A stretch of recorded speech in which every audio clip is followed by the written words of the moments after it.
Ka'batullohni tavof qilib yursa, bir yigit, bir yosh yigit Ka'bani aylanayotib to'xtamasdan salovat aytyapti ekan. Allohumma solli ala sayyidina Muhammad va ala ali sayyidina Muhammad. Nima qilsa, yursa, tursa faqat salovat aytaverar ekan.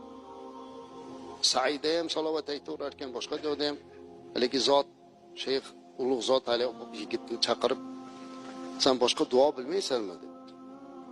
Ko'pincha o'zi har birini duolari bor bilasiz.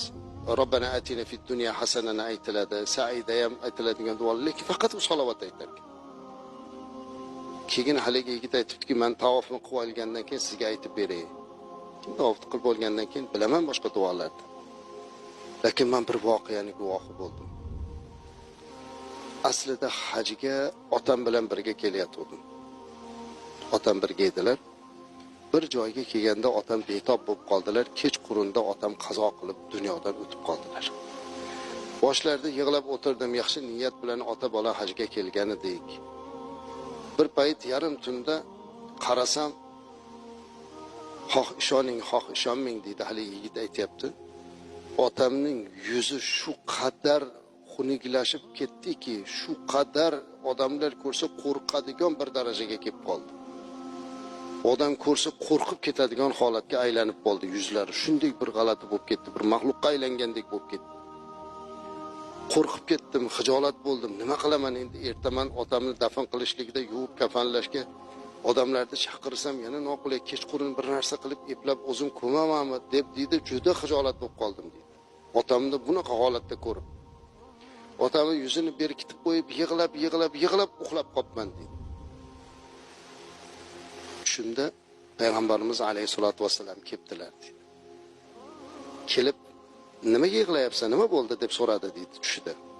Bilasizlarki, Rasulimiz alayhisolatu vasallam kimni tushiga kirsa bu haq tush bo'ladi. Chunki shayton payg'ambarimiz alayhisolamning ko'rinishiga kira olmaydi. Rasululloh sallallohu alayhi vasallam o'zlari aytganlar, "Kimni men tushiga kirsam, demak men haqiqatda kiribman, chunki shayton meni tushimga kira olmaydi" deganlar. Haligi tushlariga kirib payg'ambarimiz alayhisalom oldiga kelib, hali yigitga "Nega yig'layapsan?" desa, qarasa turibdi Rasululloh sallallohu alayhi vasallam. Otam shunaqa yuzi shuncha xunuk bo'lib ketdi.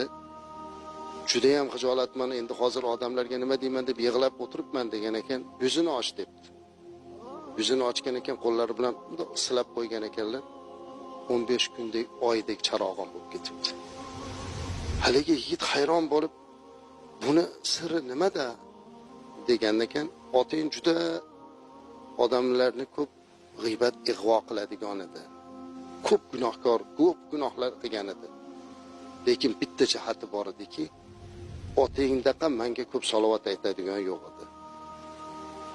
Menga otingdaqa boshqa salovat ko'p aytadigan yo'q, shuning uchun" debdilar. Hatto shafoat qildilar-da, bunday qilaylik bu dunyoda.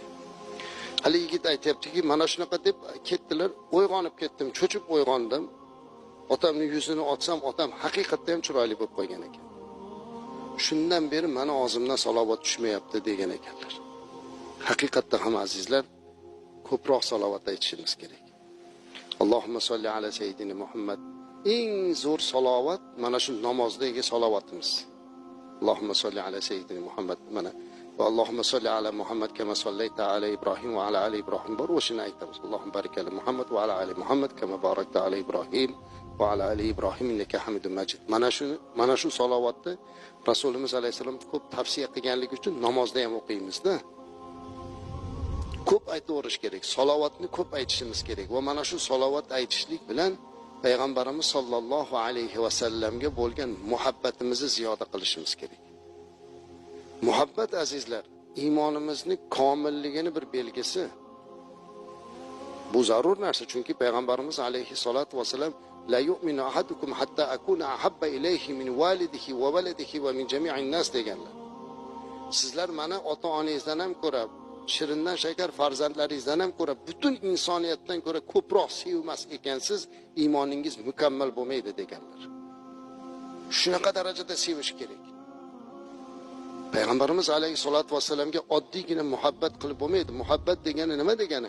U zotni ko'rsatmasiga muvofiq hayot kechirish degani. Agarki biz payg'ambarimiz alayhissalomni aytganidaqa yashaydigan bo'lsak, u zotni ko'rsatmasidaqa yashayapman deydigan bo'lsak, bugungi kunda birortamizni darvozamizda qulib bo'lmaslik kerak edi azizlar.